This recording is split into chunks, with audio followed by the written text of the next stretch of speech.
3 taon ng kasal ang CEO at ang kanyang asawa. Pero umabot na sa 108 beses silang naghiwalay. Ngayon, muli nilang tinapos ang proseso ng diborsyo. Tiwala ang CEO sa kanyang sarili. Na tulad ng hindi mabilang na beses noon. Ibababa ng asawa niya ang kanyang pride. At kusang magmamakaawang magkabalikan sila. Pagkalabas pa lang ng Civil Affairs Bureau, palihim siyang sumenya sa kanyang matalik na kaibigan.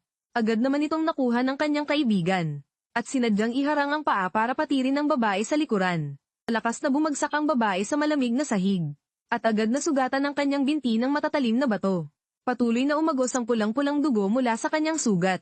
Ngunit ang lalaking 3 taon niyang lubos na minahal ay nagpanggap na walang nakita. Pagkatapos, sinadyang magsalita ng kaibigan para subukan siya. Tinanong siya, kung dadalhin ba muna sa ospital ang sugatang hipag. O pupuntahan ng tusong babae na laging umaaligid sa kanya. Walang pag-aalinlangan ng lalaki. At agad na pinili ang pangalawa. Pagkasabi nito, tumalikod na siya at astig na umalis kasama ang mga kaibigan.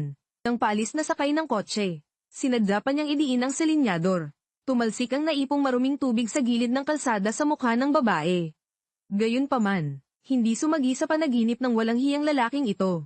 Nasa pagkakataong ito, hindi na niya mahihintay ang pagbaba ng pride at pagmamakaawa ng babae. Sa totoo lang, 3 taon na ang nakararaan. Aksidenteng nahuli ng babae ang kanyang sariling ama. At ang kanyang tiya na nagtataksil ng magkasama. Sa ginagawa niyo, hindi ba kayo nahihiya sa akin at sa nanay ko? Pero hindi niya inasahan. Ang tusong pinsan sa tabi ay sinadyang suruan ng ina ng babae ng pagtataksil sa kasal. At masamang pag-uugali, dahil sa mga binaluktot na salitang ito. Nanginginig sa galit ang babae. Sa sobrang galit, mahina niyang itinulak ang tusong pinsan. Pero ang amang dating labis na nagmamahal sa kanya, ay bigla siyang binigyan ng isang malakas na sampal. Napinsala ang pandinig ng babae dahil sa sampal na iyon. Habang nagkakagulo sa loob ng bahay, biglang sumiklab ang malaking apoy sa kabilang kwarto. Ang nasa isip lang ng babae, ay ang fiancé niyang na-trap sa kabilang kwarto. Walang pag-aalinlangang sumugod siya sa apoy. At ginawa ang lahat upang iligtas ito. Upang protektahan ng lalaki, at huwag itong mabagsakan ng mga nahuhulog na bagay. Pinilit niyang saluhin ng isang mabigat na bumabagsak na biga. Nagtamo siya ng matinding pinsala at nawalan ng malay. Ngunit inangkin ng tusong pinsan ang lahat ng credit. Sa harap ng lalaking nawalan ng malay. Nagsinungaling ito na siya ang nagbuwis ng buhay para iligtas siya. Simula noon, lubos na nalinlang ang lalaki. Akala niya noon pa man ay pinanood lang siya ng babae. Kaya't napuno siya ng galit at panghuhusga rito. Sa 3 taon nilang kasal, paulit-ulit siyang humihingi ng diborsyo sa babae. Kada humihingi siya, napakawalang kwenta ng mga dahilan niya.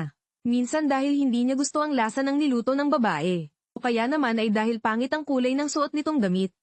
Kahit anong mababaw na dahilan, ginagawa niyang rason para makipagdiborsyo. At sa lahat ng pagkakataong iyon, ibinababa palagi ng babae ang kanyang dignidad. Kusang humihingi ng tawad at sinusuyong bumalik ito. Dahil din sa paulit-ulit na pagpaparaya ng babae, mas lalong naging walang hiya at abusado ang CEO. Kaya ngayon, hinayaan niyang patirin at masaktan siya ng kanyang kaibigan. At malupit siyang tinalsikan ng maruming tubig gamit ang kotse. Pero sa pagkakataong ito, hinding-hindi na siya patatawarin ng babae. Iniis ng babae ang matinding kawalan ng pag-asa. At tinawagan ng isang hindi kilalang lalaki. Taimtim siyang nangako, na kung papayag ang lalaki, na mag-invest sa naiwang proyekto ng kanyang ina. Papayag siyang magpakasal sa lalaki pagkatapos ng 1 buwan.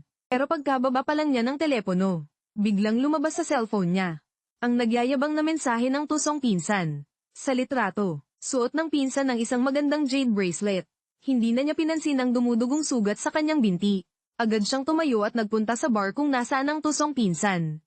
Sa mga oras na iyon, sa VIP room ng bar, nakikipagpustahan ng CEO sa mga kaibigan niya.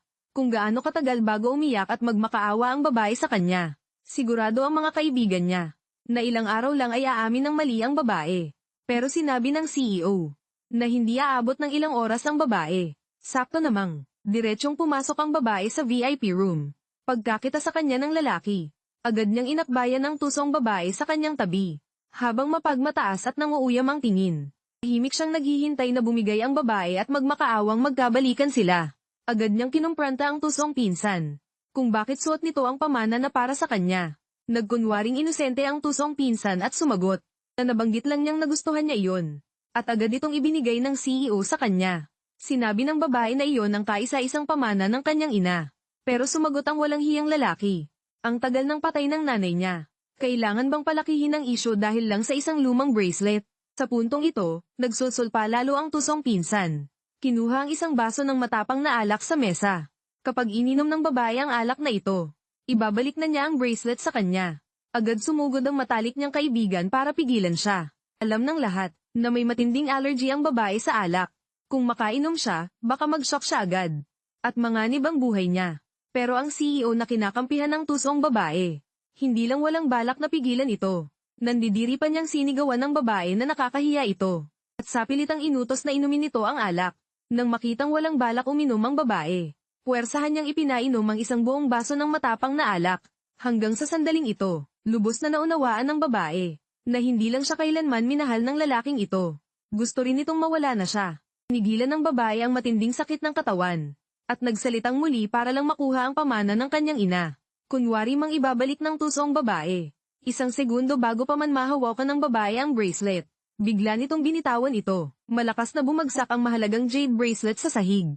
Gumuho ang mundo at nawalan ng kontrol ang babae. Sumugod siya at nakipagsabunutan sa tusong pinsan.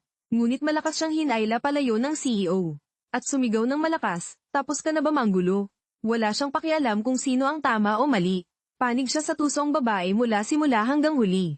Malakas na itinulak ng babae ang lalaki sa kanyang harapan. Sobrang nagalit ang lalaki, at tinaas ang kamay, upang bigyan ng malakas na sampal na nagpabagsak sa babae sa sahig.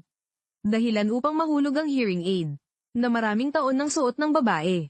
Bago pa man makabawi ang babae, humakbang ng pasulong ang lalaki, at buong lakas na tinapakan at dinurog ang hearing aid.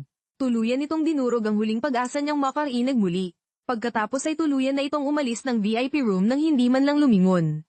Sa sandaling ito, ang natitirang pagmamahal at pagkapit ng babae ay tuluyan ng naglaho. Mabilis na natapos ang cooling off period para sa diborsyo. Nakasuot ng magandang damit ang babae nang magpunta sa Civil Affairs Bureau. Pagkakita ng CEO rito, lihim siyang natuwa sa sarili niya. Nagmagaling siya at inakalang nag-ayos ng husto ang babae para suyuin siyang muli at magmakaawang bumalik sila sa kasal. Pinlano pa niya sa isip niya na hindi niya dapat ipahalata sa babae na may pakialam pa siya. Ngunit bago pa man nila ayusin ang proseso, biglang tumawag ang tusong babae. Kunting paglalamang lang ay agad nang natinag ang CEO. Pagkatapos, sinabi ng CEO sa babae na may asikasuhing emergency. At dali-daling tumalikod at umalis. Ngunit hindi niya alam, ang pagtalikod na ito ay habang buhay niyang pagkakamali. Ang mga tauhan ng Civil Affairs Bureau ay matagal nang sanay sa paulit-ulit na dramang hiwalayan ng dalawa. Dahil doon ay kanselahin na sana nila ang application for divorce. Pero hindi nila inaasahan na walang alinlangan na sinabi ng babae na gusto na nitong makipagdiborsyo. Matapos iyon ay bumalik siya sa walang laman nilang bahay. Marahang inilapag ang divorce certificate sa lamesa. Pagkatapos ay iniligpit ang lahat ng kanyang gamit. At buong tapang na umalis. Sa kabilang banda, ang walang kamalay-malay na CEO ay nasa labas at nagpapakasaya kasama ang tusong babae. Sa sumunod na segundo, nagkasalubong ang dalawang kotse sa abalang kalsada.